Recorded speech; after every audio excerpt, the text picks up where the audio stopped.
शब्दांच्या गगनात रेवडी गाठली आपण उंची, कौतुक अपुले करण्या माझ्या शब्दांची ऐपत नाही, असे श्री संदीप खरे सर.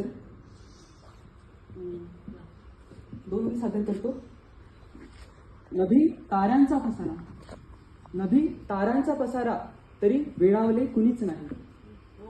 नदी ताऱ्यांचा पसारा तरी वेळावले कुणीच नाही, एकत्या ताऱ्यानंतर दुसरे मला भावले कुणीच नाही.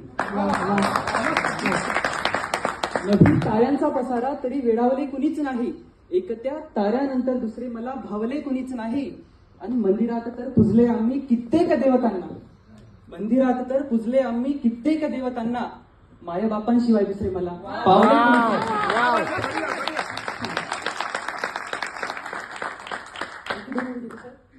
थोडे उरते जरा हवेसे जगल्यानंतर, थोडे उरते जरा हवेसे जगल्यानंतर, माझी कविता ही माझी नसते लिहिल्यानंतर.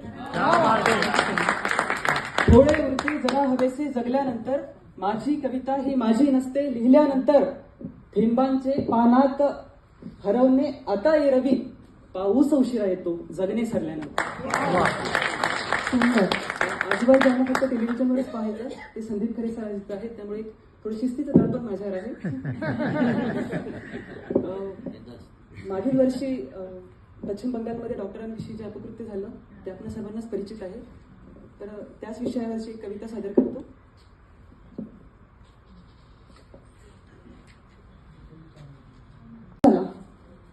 अंधार झाला रात्र आली, अंधार झाला रात्र आली शहर अगदी विरान, अंधार झाला रात्र आली शहर अगदी विरान, आणि ती घटका सुद्धा शेवटची. अंधार झाला रात्र आली शहर अगदी विरान, आणि ती घटका सुद्धा शेवटची, तिच्या वाट्यास पुन्हा सकाळ नव्हती. अंधार झाला रात्र आली शहर अगदी विरान, आणि ती घटका सुद्धा शेवटची, तिच्या वाट्यास पुन्हा सकाळ नव्हती. कुणीतरी किंचाळत होतं, कुणीतरी किंचाळत होतं वेदनांच्या आकांतात, आयुष्याची भीक मागत. कुणीतरी किंचाळत होतं वेदनांच्या आकांतात, आयुष्याची भीक मागत. कान असलेल्या भिंतींनीही ऐकलं, कान असलेल्या भिंतींनीही ऐकलं नाही. डोळ्यात देखत घडलं इतकं कुणालाच कसं दिसलं नाही, कुणालाच कसं दिसलं नाही. रात्रीच्या अंधारात जळत राहिला एक श्वास, रात्रीच्या अंधारात जळत राहिला एक श्वास, आणि हा देश आमचा जिथं पुरावे रात्रीच मिळतात. हुकुमशाहीच्या दबावात इथं दडपली जाते सत्यता, हुकुमशाहीच्या दबावात इथं दडपली जाते सत्यता.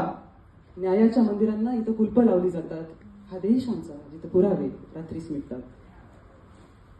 निघतात मोर्चे, मोर्चावरच मोर्चे झाले, पण त्या स्त्रीला, त्या ताईला न्याय मिळालाच नाही.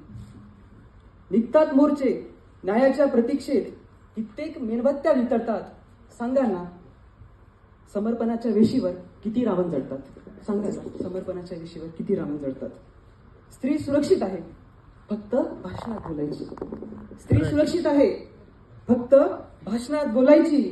2 वर्षाच्या चिमुरडीनं सांगा ना कशी शस्त्र उचलायची, सांगा ना कशी शस्त्र उचलायची. निर्भया, निर्भया मोमिता आणि आज आसिफा जळते आहे. निर्भया मोमिता आणि आज आसिफा जळते आहे. मारेकऱ्यांच्या बाजारात आयुष्य शिजून देत. न्यायाच्या याचनेत आज माणुसकी जळते आहे. हे सूर्यदेवा मावळू नको, अंधारात माझी बहीण मरते आहे, अंधारात माझी बहीण मरते आहे. आणि अखेरच्या दोन आभाळ हरवलं त्या बापाचं, आभाळ हरवलं त्या बापाचं, मायाही किंचाळत राहिली. आभाळ हरवलं त्या बापाचं, मायाही किंचाळत राहिली. अगताई उठ ना, अगताई ऐक ना, अगं राखी बांधायची राहिली, राखी बांधायची. कागदाचे मौन इथले सांगते मज ऐरवी, शल्य जगण्याचे असे गंधाळते मज ऐरवी. भावनांची धार जेव्हा पाझराया लागते, भावनांची धार जेव्हा पाझराया लागते, माय पदराशी तिच्या सांभाळते मग ऐरवी, माय पदराशी तिच्या सांभाळते मग ऐरवी. शब्द असे की ओठांवरती उमटत नाही, शब्द असे की ओठांवरती उमटत नाही. कवींच्या बाबतीत नेहमी हेच होतं, त्यांचं फक्त पानांवर उतरतं. शब्द असे की ओठांवरती उमटत नाही, अनडोळ्यांची भाषा तिला समजत नाही. शब्द असे की ओठांवरती उमटत नाही, अनडोळ्यांची भाषा तिला समजत नाही. सरणावरती नाव घेते जग सारे, सरणावरती नाव घेते जग सारे. जिवंत कविता कधी कोणाला कळत नाही. वा वा वा. खूपच सुंदर. अप्रतिम. माझे आई वडील शेतकरी आहेत सर, आणि शेतात कष्ट करत असताना आता बरेच आम्ही आमच्या घरी जातो, तर मी सुद्धा त्यांना हे करतो. तर मला तेव्हा सुचलेला शेर होता.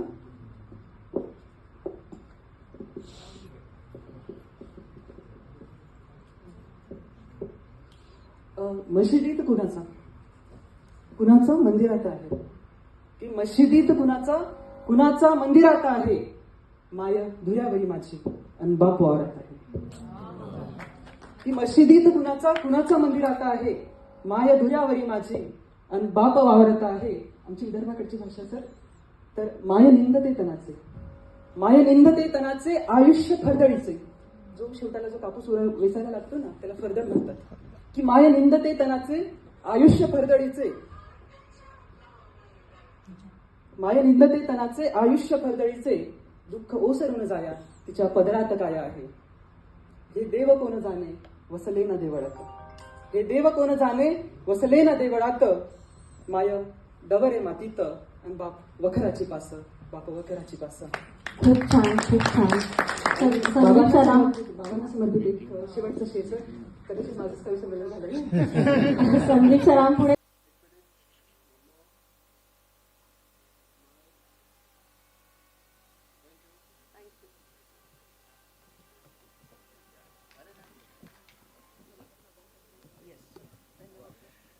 पुढील नाव आहेत. कवितेचं नाव आणि डॉक्टर असे दोन्ही सांगते मी. एकदा भेट झाली चेहऱ्याची, डॉक्टर रेणुका देशपांडे,